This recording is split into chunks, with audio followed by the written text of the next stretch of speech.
Right now, Arsenal Football Club are standing at the edge of something historic.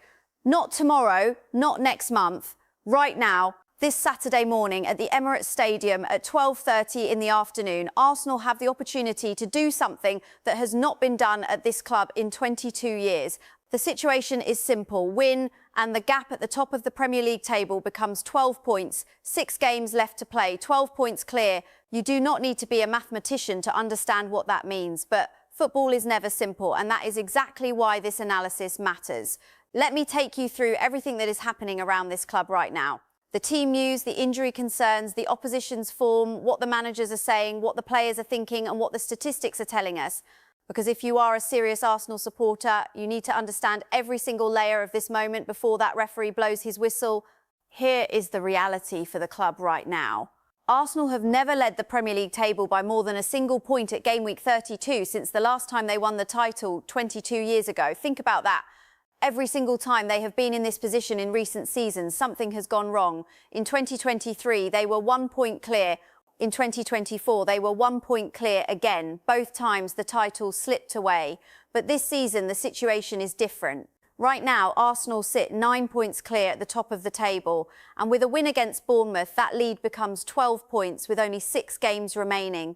Manchester City, their closest challenger, currently sit 9 points behind and face Chelsea on Sunday. Pep Guardiola himself has admitted publicly, and these are his own words, that City must win every single game.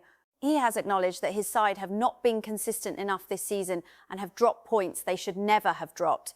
That is not my analysis. That is the reality coming from the mouth of the Manchester City manager himself. If you want deeper analysis on stories like this, and if you want to understand Arsenal at a level most channels simply do not go to, hit that subscribe button right now. This channel exists for exactly this kind of moment. If you follow Melissa Arsenal Analyst, you already know that what we do here is not surface level. We go into the detail, we look at the facts, we separate what is confirmed from what is rumour, and today there is a lot to separate. So stay with me until the very end of this video, because the full picture here is one that every Arsenal supporter needs to see clearly. Team news and the injury situation. Let us start where everything starts, the team.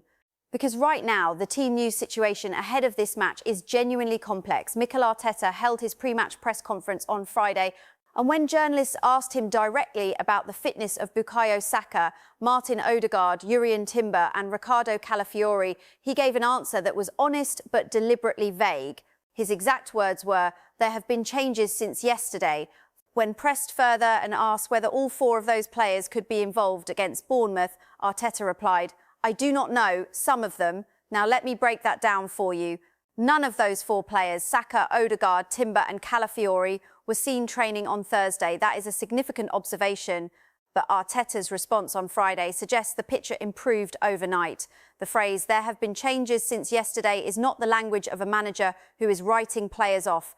It is the language of a manager who is monitoring situations carefully and choosing not to give the opposition any useful information. Bukayo Saka has been sidelined since the Carabao Cup final. He also pulled out of England duty before the international break due to an issue he has been managing. That is a long time without Saka in the starting lineup. His absence has been felt. His presence, even at 70 or 80%, transforms what Arsenal can do on the right side of the pitch. Martin Odegaard returned from a knee injury during the match against Southampton, but then went off again in the midweek win over Sporting Lisbon. His availability here is a real question. Arteta has not confirmed him. He has not ruled him out either. Jurrien Timber has not played since going off with a groin problem in the win over Everton last month. Again, no confirmation either way. Now, here is where it gets interesting. Piero Hincapié was injured while representing Ecuador on international duty against Morocco, but the confirmed information is that he was back in full first-team training on Friday, the day before this match. That is an important development. And when Arteta was asked directly about Hincapié at the press conference, his response was, "There will be changes tomorrow." That is a strong hint that Hincapié could well be involved. On Eberechi Eze, Arteta was much clearer. He confirmed that Eze is available, and the story of Eze's recovery deserves a moment of its own. Arteta described his first conversation with Eze after the player felt the calf niggle. Eze wanted to be available the following week. Arteta told him that was impossible. But from day one of his recovery, Eze pushed himself and pushed the medical staff to get back as fast as possible. Arteta said, and this is a direct quote from the press conference, "The will he has shown from day one to get back as quick as possible is great to watch. That is the mentality of a player who understands exactly what this moment means. Mikel Merino remains out following foot surgery, but even here, Arteta's tone was optimistic. He confirmed that Merino is now out of his boot and already doing exercises. He has no pain following the surgery. Arteta said, "I am sure there is a chance to make that period shorter. If there is a person that can do it, it is Mikel." So while Merino is definitely not available for this game, the suggestion is that his return could come sooner than originally expected.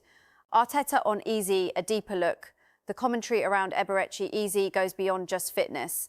Arteta spent significant time at his press conference speaking about Easy as a person and as a footballer. He said he did not know how determined and obsessed Easy was until this injury period. He described Eze as someone who genuinely loves the game and who was deeply involved around the squad, even when he could not play. He said the energy Eze brings every day in the building was something that surprised him in what he called a really powerful way. Beyond the personal qualities, Arteta also spoke about the tactical conversations he had with Eze during the recovery period. When asked whether the areas Eze identified for his own game were similar to where he was playing before the injury, Arteta confirmed that the attacking side was similar. But he also noted there were other areas they discussed, things Eze himself had not previously recognised as being as vital to changing games or winning matches. Arteta described Eze as an intelligent person and so easy to talk to. This tells us something important. The relationship between Arteta and Eze has deepened during this injury layoff. And a player who understands his role more clearly, who has had real tactical conversations with his manager during a period of forced reflection, often returns sharper, not just physically, but mentally. Bournemouth's injury news, a gift for Arsenal. Now let us look at the opposition, because here the situation provides a genuine advantage for Arsenal. Bournemouth manager Andoni Iraola has confirmed that both Justin Kluivert and Lewis Cook will miss this match. Kluivert has been one of Bournemouth's most creative attacking threats this season. His absence means a significant loss of creativity and forward movement for the Cherries. Lewis Cook, meanwhile, has been central to Bournemouth's midfield control all season. His absence removes a key piece of their structure in the middle of the pitch. Both players unavailable at the same time against Arsenal at the Emirates in a game of this magnitude. The evidence suggests that Arteta's side have been handed a real opportunity here, and Iraola himself has not tried to hide the scale of the challenge. When asked whether this is a good moment to face Arsenal, particularly after their Carabao Cup final loss and their FA Cup quarter-final defeat, Iraola said something remarkably honest. His words were, "There is never a good moment to face them. They are always very difficult to beat." He also acknowledged that Arsenal rotated for those cup games but then recovered their best starting 11 against Sporting Lisbon and took what he called a massive win. He finished by saying, "I expect the best Arsenal." That is a Bournemouth manager walking into the Emirates essentially telling the world he expects to face Arsenal at full strength and at their very best. Predicted starting 11, breaking down the lineup. Now let me take you through the predicted starting 11 for this match, because the lineup selection ahead of this game is genuinely fascinating, given everything we have just discussed about the injury situation. The formation is expected to be a 4-2-3-1. Let me walk you through every position and explain what it tells us. In goal, David Raya starts. That is straightforward. He is Arsenal's #1 and there is no debate around that position. At right back, Christian Mosquera is expected to come in. This is a significant selection decision. The situation with Ben White has been carefully managed throughout this season, and bringing Mosquera in here is about protecting White's workload during a crucial run of games. This is Arteta being smart with his squad depth rather than running key players into the ground. At centre-back, the partnership of William Saliba and Gabriel is expected to continue. These two have been the foundation of everything Arsenal have built defensively this season, and Saliba in particular has been outstanding. That partnership stays intact. At left-back, Riccardo Calafiori is expected to start despite his name being among those who missed Thursday training. Remember what Arteta said. There have been changes since yesterday. Calafiori's expected presence in the lineup is a reflection of that overnight improvement in the injury situation. In the double pivot in midfield, Martin Zubimendi partners Declan Rice. This is a midfield combination that provides both control and protection. Zubimendi gives Arsenal the composure and positioning to manage the game in possession, while Rice provides the energy, box-to-box presence, and as we already discussed, a remarkable record of goal involvement specifically against Bournemouth. 5 goals and 2 assists against this opponent. That is not a coincidence. That is a player who consistently raises his level in this particular fixture. In the attacking midfield role behind the striker, Kai Havertz is expected to start. Now, this is interesting. Havertz and Gabriel Martinelli both came off the bench against Sporting Lisbon in midweek and combined for the winning goal in stoppage time. Both players looked sharp, both looked hungry, and both are pushing to be in the starting 11 here. Havertz, occupying the central attacking role, gives Arsenal creativity and movement through the middle, and his work rate off the ball gives the team defensive cover when they are out of possession. On the right side of the attacking three, Madueke is expected to start. With Saka's availability still uncertain, Madueke provides width and directness on that right-hand side. On the left side of the attacking three, Gabriel Martinelli gets the nod ahead of Leandro Trossard. And the reasoning here is clear when you look at the facts. Trossard has not scored a goal in any competition in the entire calendar year of 2026. That is a significant dry spell for a player who is expected to contribute in games of this magnitude. Martinelli, in contrast, has been praised directly by Arteta this week for his winning mentality and his desire to be the best, whether he starts or comes off the bench. The manager's public comments about Martinelli earlier this week read almost like a message to the squad about who is trusted in big moments. And leading the line as the central striker, Viktor Gyökeres, starts up front. This is the man who this week spoke so clearly and so maturely about the mental demands of a title run-in. He is in form, he is focused, and he is the player Arteta has trusted to lead this attack through the most important stretch of the season.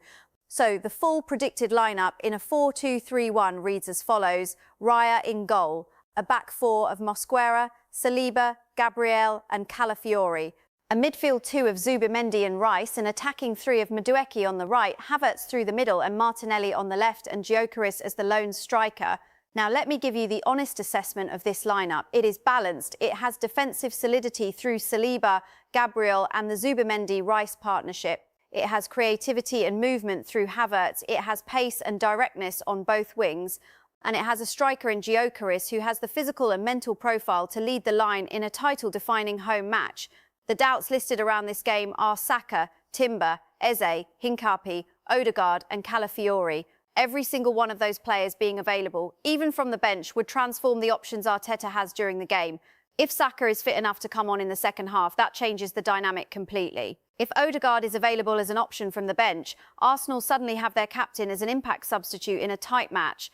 The bench depth in this game, depending on who is fit, could be as dangerous as the starting 11 itself. And that is a remarkable thing to be able to say about any squad. Mikel Merino remains the one confirmed absentee through injury, but as we discussed, even his recovery is ahead of schedule and Arteta believes his return could come sooner than expected. This predicted lineup tells a very specific story. It tells the story of a manager who is rotating carefully, protecting key players where necessary, trusting his depth, and selecting a team built to win a football match while managing the physical demands of a historic season. Bournemouth's unbeaten run, the warning. Now, here is where I need to give you the honest picture, because while the injury news and Irola's comments are encouraging for Arsenal, there is a real and serious warning sign about Bournemouth's recent form that every Arsenal supporter should understand. Pundit Darren Fletcher has raised a point that deserves serious attention. He noted that Bournemouth have not lost in 11 Premier League games, 11 games without a defeat. That is their joint longest unbeaten run as a top-flight club. And Fletcher specifically said that he does not think enough people are recognising this. He predicted a 1-1 draw. He said he fancies Arsenal to drop a couple of points. Now, I am presenting that to you because it is a real opinion from a credible analyst, and the underlying fact about Bournemouth's 11-game unbeaten run is real. It would be dishonest of me to ignore it. Arsenal are at home. They are heavy favourites, and the circumstances strongly favour them. But Bournemouth arrive at the Emirates with serious momentum and a genuine belief that they can take something from this game. This is not a formality. This is a genuine test, the head-to-head record. Let us look at what the recent history between these two clubs tells us.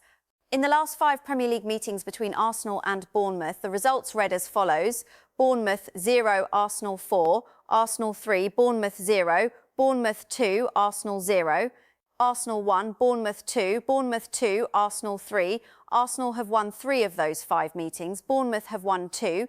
But the most recent meeting, which ended 0-4 to Arsenal away at Bournemouth, shows that when Arsenal are at their best, they can completely dominate this fixture.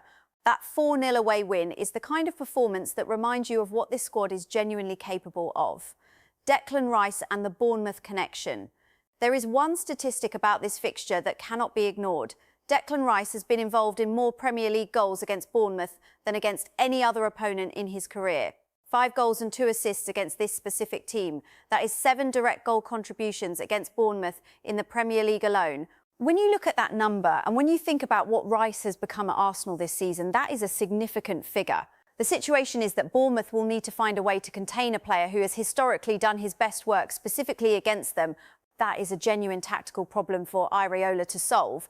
The referee appointment, Michael Oliver has been appointed as the referee for this match, with Darren England providing VAR support. Oliver is not a new name for Arsenal supporters. He has refereed 64 of their games throughout his career. There is history there. He has made decisions that spark genuine controversy, including red cards for Miles Lewis-Skelly and Leandro Trossard in previous seasons. Those decisions created real tension between Arsenal's fan base and this particular official. However, the confirmed information is that since those incidents, Oliver has returned to officiate Arsenal matches without any major incidents. Some of the tension among supporters has eased. Whether that continues on Saturday remains to be seen, but it is important to be accurate here. He is a highly experienced Premier League referee, and the appointment itself is what it is. Arteta's commitment and belief. Away from the matchday details, Mikel Arteta held a wider press conference this week in which he addressed several important topics: his own future, his belief in the squad, and the philosophy of the club. On his own future, the message was unambiguous. Arteta said, "I am fully committed here.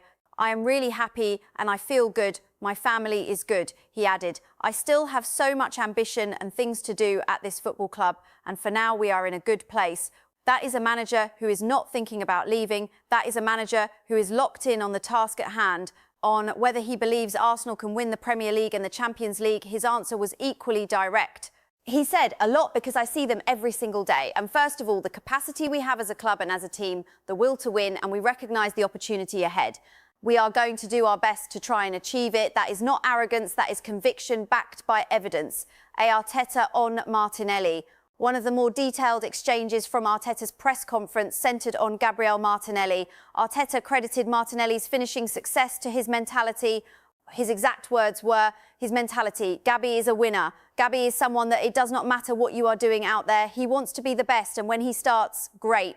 When he does not, he is still the same specimen and wants to win and will do anything to win." That is what I love about him. That kind of public praise from a manager is significant. It tells you that Martinelli's place in this team is secure in the mind of the manager, regardless of what rotation decisions are made from game to game. And given that Kai Havertz and Martinelli both came off the bench against Sporting Lisbon and combined to score the winning goal in stoppage time, both players are in sharp form and pushing for starts. Arteta on young players and the club's identity. Arteta also spoke at length about managing young players while competing for trophies. His message was clear and direct. He said that excellence is the standard at Arsenal, regardless of where a player comes from. He specifically mentioned Hale End Academy players and said that while it is obviously much better to have players who grew up through the club because the identity is there, those players must earn their place just like everybody else, not for a week or a month, but consistently over years.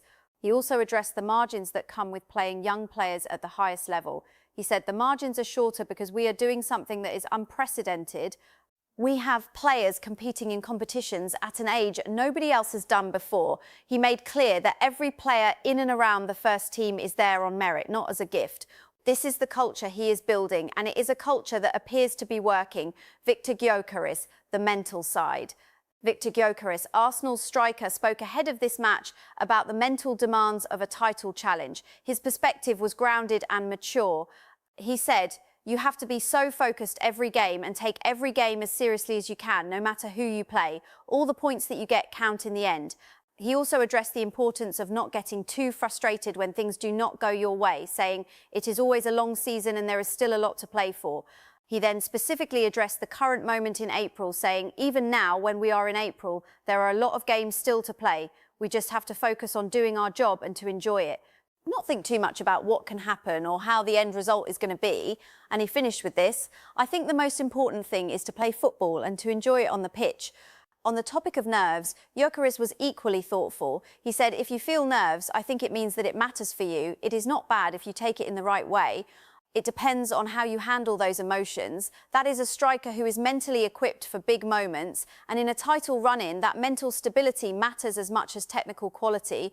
Gyökeres also spoke about new assistant coach Gabriel Heinze, saying that Heinze brings a lot of good energy into the group, has a good drive in him, and that it spreads throughout the squad. He highlighted Heinz's experience as a player as something that adds real value to the coaching staff. Arteta was spotted in training. On Friday, Arteta was photographed having individual conversations with several players during the training session. This is notable not because it is unusual, but because of the timing. The day before a match of this magnitude, a manager taking the time to speak one-to-one with multiple players tells you something about the level of preparation and personal attention going into this game.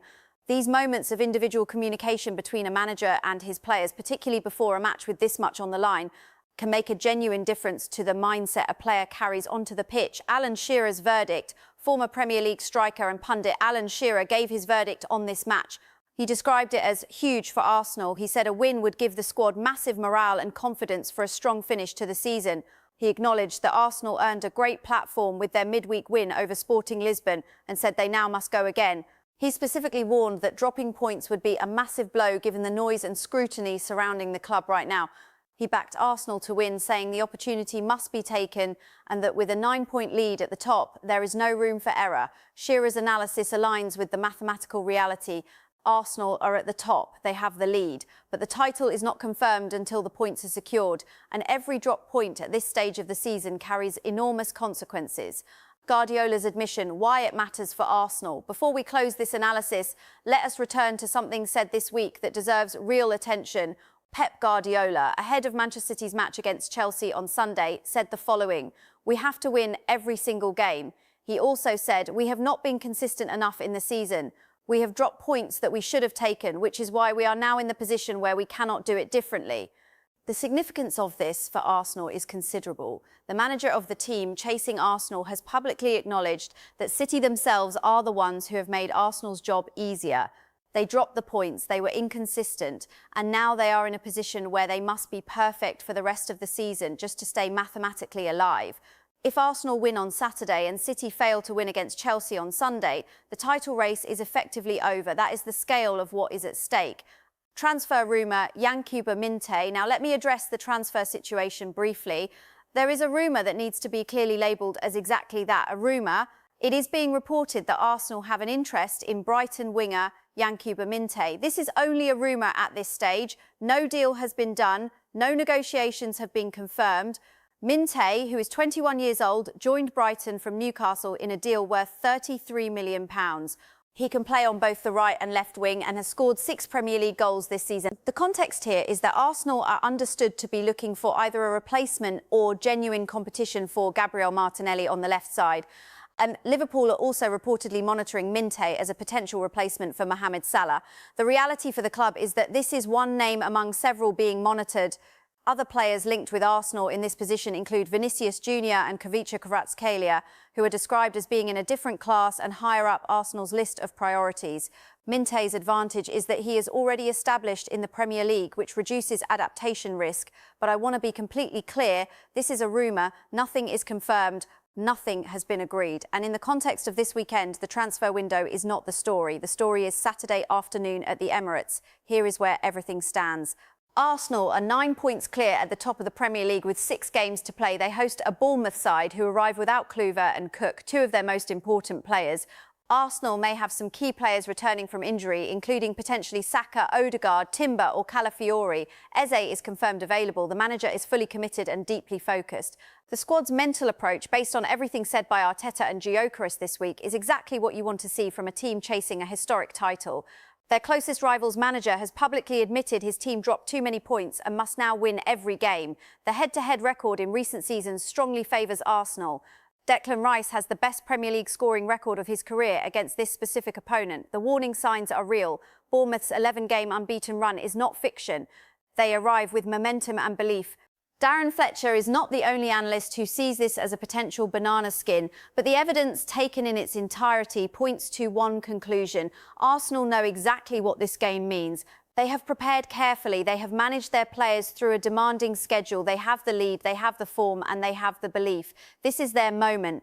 12 points clear with 6 games to play, 22 years in the making. The Emirates will be ready. The question is whether Arsenal are. Thank you for watching. Melissa, Arsenal analyst. If you found this analysis valuable, please subscribe and leave a comment below with your predicted score for Arsenal versus Bournemouth. I read every single comment. See you after the match.